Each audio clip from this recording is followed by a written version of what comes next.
Absolutely. Occasionally what we do is we run a special issue that has different covers, right? So this issue that's coming out has 4 covers. First one is Davie 504. Everyone knows who that is who's watching this. This mad Italian who does these crazy... I'm a big defender of him on this. I'm always defending him. I'm saying he is one of the best slap sounds I've ever heard, and he's really getting people into the bass. And he's a good guy. You know, he did a great interview. And I said, no one knows anything about your past, really. Can you talk about, you know, being inspired by Gene Simmons and all that kind of stuff?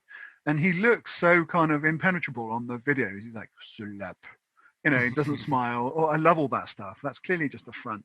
And he's got 9 million subscribers, right? He is the most subscribed person in Italy, which is not a small country, right? I mean, they're major. It's a major cultural presence. So him, yeah. So he's one of the covers. Then the next one is an influencer on TikTok and YouTube called April K, who is this excellent bass player, funk bass player. She's a model, but she kind of started doing these videos of her playing bass, which has attracted a ton of interest. I'm not on TikTok, so I'm not aware of her at all, actually. Yeah, I'm not either. But that would be tragic. A 50-year-old man going You mean you don't put your phone in front of you and do those right, and do dancing videos. Yeah, that would be quite a sight. So April K, and she's I think it's like 23 or 25 or something. And then there's Blue Detiger, who you might have heard of.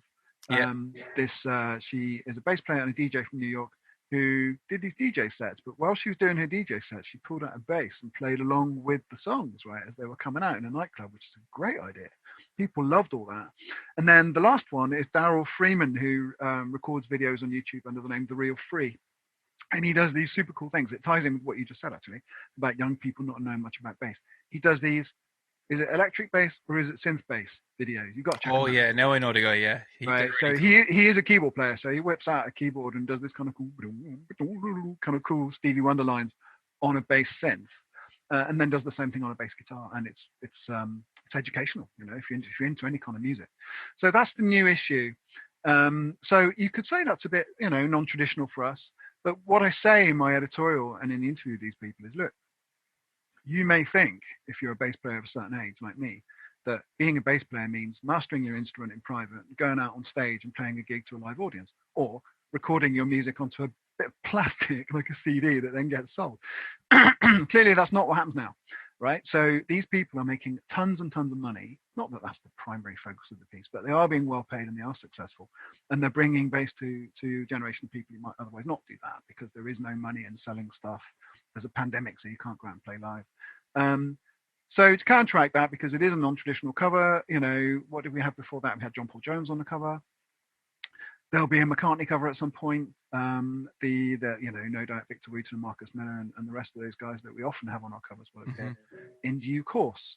So in fact, there's Geezer Butler coming up as well. It's an exclusive for you. Cool. Nice Geezer Butler cover, yeah. So we try and serve everybody, is what we're saying. But obviously, if you try and serve everybody, you can't please everybody, right? No. So there's always some protest and aggression among the more vocal of our followers on social media. But I don't take it that seriously. At least they care. That's probably be worse if there was no comments. It was just like, no one cares about this magazine anymore. It's going to die. I admire the fact that these people care. It means a lot to them.